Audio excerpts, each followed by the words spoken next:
Hathisingh art gallery Ahmedabad ખાતે રાજેન્દ્ર કડિયાનું solo exhibition creative surface તરીકે રજૂ કરવામાં આવ્યું। અમદાવાદમાં હઠીસિંગ વિઝ્યુઅલ આર્ટ સેન્ટર ખાતે આર્ટિસ્ટ રાજેન્દ્ર કડિયાનું સોલો એક્ઝિબિશન કરવામાં આવ્યું હતું।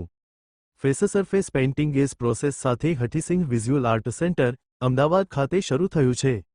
આ એક્ઝિબિશનનું ઉદ્ઘાટન મંગળવાર 17 માર્ચના રોજ સાંજે યોજાયું હતું અને તે 22 માર્ચ સુધી ચાલુ રહેશે। આ પ્રદર્શનમાં મિક્સ મીડિયા પેજ પર એક્રિલિક અને ટેરાકોટા સોરાસ પર બનેલી નવી કૃતિઓ રજૂ કરવામાં આવી છે। રાજેન્દ્ર કડિયા માનવ ચહેરાને પરંપરાગત પોર્ટ્રેટ તરીકે નહીં પરંતુ એક ક્રિએટિવ સરફેસ તરીકે રજૂ કરે છે, જ્યાં ગેસ્ચર, ટેક્સચર, મેમરી એકસાથે આવે છે। કલાકારની પેઇન્ટિંગ પ્રક્રિયામાં રેખાઓ અને રંગોના સ્તરો ધીમે ધીમે સપાટી પર ઉભરતા જાય છે। Report by Ashwin Limbachiya, Ahmedabad. મારું નામ રાજેન્દ્ર કડિયા છે। મારો 1967માં અમદાવાદની અંદર જન્મ થયો છે।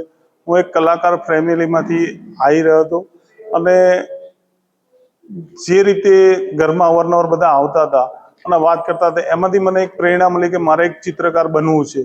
હું બેંકમાં જોબ કરવાનું શરૂ કર્યું, પણ મેં સાથે સાથે ચિત્રને બી એટલો જ ટાઈમ આપતો હતો અને આ રીતે મારે ચિત્ર કરવાનું શરૂઆત થઈ મારા જીવનમાં।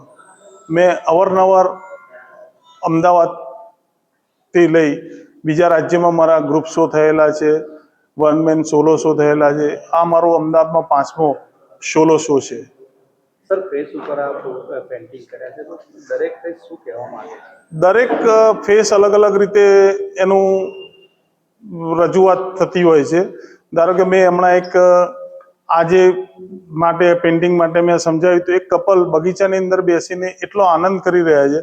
હવે એ જ્યારે મેં દ્રશ્ય જોયું હતું ત્યારે એક અનેરું હતું અને એ મેં આ કેનવાસ ઉપર દર્શાવવાનો ટ્રાય કર્યો છે। અને બીજું કે એક્રેલિક કલર હું જ્યારે પાણી સાથે એની રમત કરું છું ત્યારે મને નથી ખબર હોતી કે હું કેનવાસ કે પેપર ઉપર કે ટેરાકોટા ઉપર હું પાણી લગાવું છું, નવું શું અંદરથી નીકળશે અને જે નીકળે છે એ તમારી સમક્ષ મેં રજૂ કર્યું છે।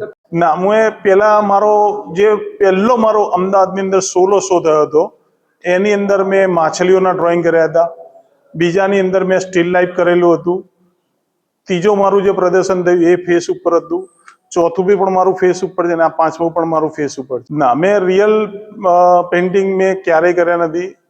મેં અત્યારે કેનવાસ ઉપર કરેલું છે, એબ્સ્ટ્રેક્ટ ઉપર કરેલું છે, પેપર ઉપર કરેલું છે અને અત્યારે હાલ મારું રિસન્ટ ટેરાકોટા ઉપર મારું કામ ચાલી રહ્યું છે। કલાડી એક એવું છે કે અત્યાર સુધી આવનાર જનરેશનને કલાડી શું છે ને ખબર નહીં પડે સાહેબ, અને એ મેં એક વારસો સાચવવા માટે એક કલાડીનો ઉપયોગ કર્યો છે અને આવનારને અત્યારે નોનસ્ટિક ઉપર જ ખબર પડે છે કે ભાઈ આ વસ્તુ છે અને જે માટીમાંથી બને અને તમારા શરીર માટે ઘણી સારી એવી વસ્તુને મેં મારા મીડિયમમાં લીધું, એના ઉપર મેં મારી કલા દર્શાવી।